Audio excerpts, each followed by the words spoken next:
edhe sa për sy e faqe, ç'është ky guxim për të mos hequr dorë nga keq qeverisja? Në fakt, sado jemi përpjekur të gjithë kandidatët e Partisë Demokratike për ta patur këtë fushat atipike në shumë çka pozitiviste, këta vazhdojnë dhe japin se lën dot që mos të shash. Nuk na e lën dot asnjë hapësirë për ta mbajtur të tillë. Sepse edhe tani që janë duke përgatitur valixhet, ato valixhet që janë duke përgatitur duan të kenë me sa më shumë dëme për shqiptarët, duke plotkitur gjithçka të mundin.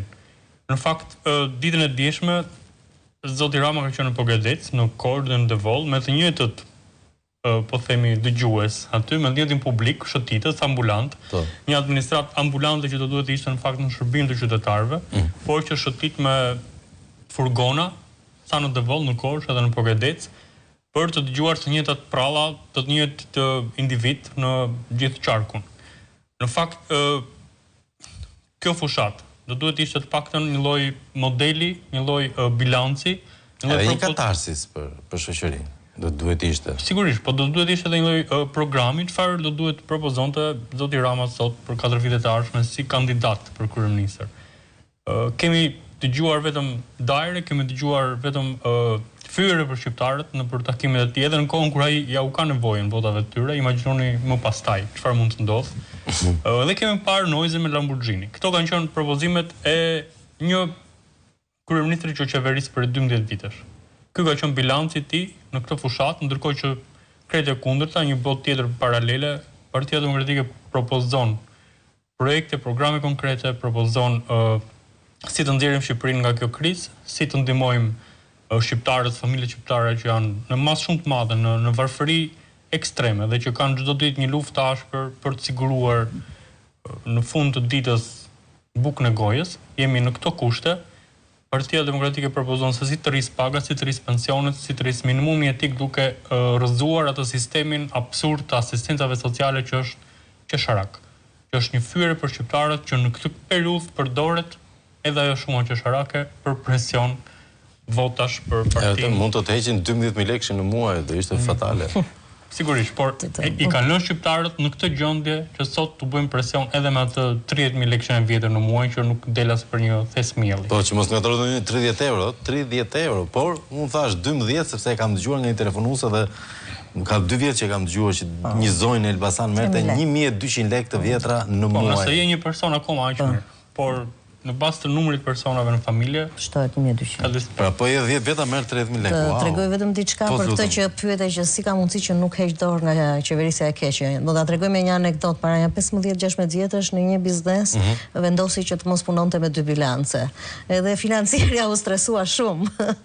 Thoshte unë nuk di më të punoj mirë. Kështu që edhe ky s'punon të drejt. Nuk di të punoj mirë ai, kështu që në fakt pretendojmë të gjithë së bashku që kjo qeveri në fund të 12 viteve do të qeverisë mirë disa ditë. Kur është duke ikur është në fakt gjithashtu sa do pak absurde. Nuk di. Doli ja t'ju jap një rast spektakolar. Doli një njoftim në kulmin e skandalit onkologjikut, para se Amnesty International ta quante genocid ndaj publikut, hapën lajmin që do bënin tender të paktën për muajin e fushatës do kishte ilaçet e onkologjiku.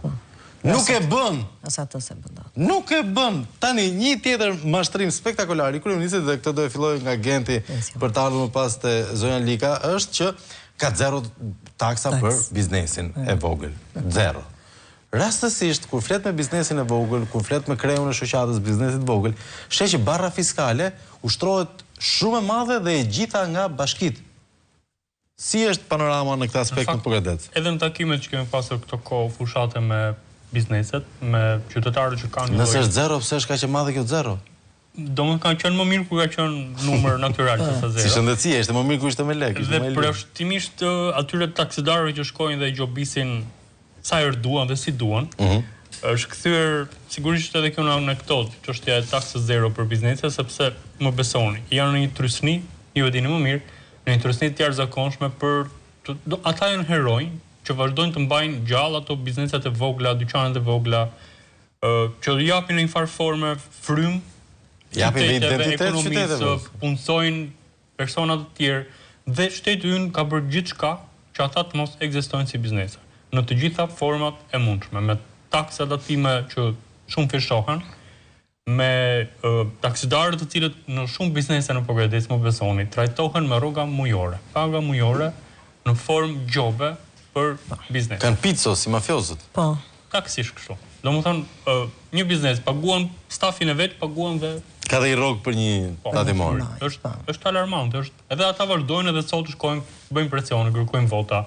Ndërkohë që do duhet. Nëse Pogradeca i njeriu i PS-s vinte dhe gjoba vet pavarësisht se punonte në shtet.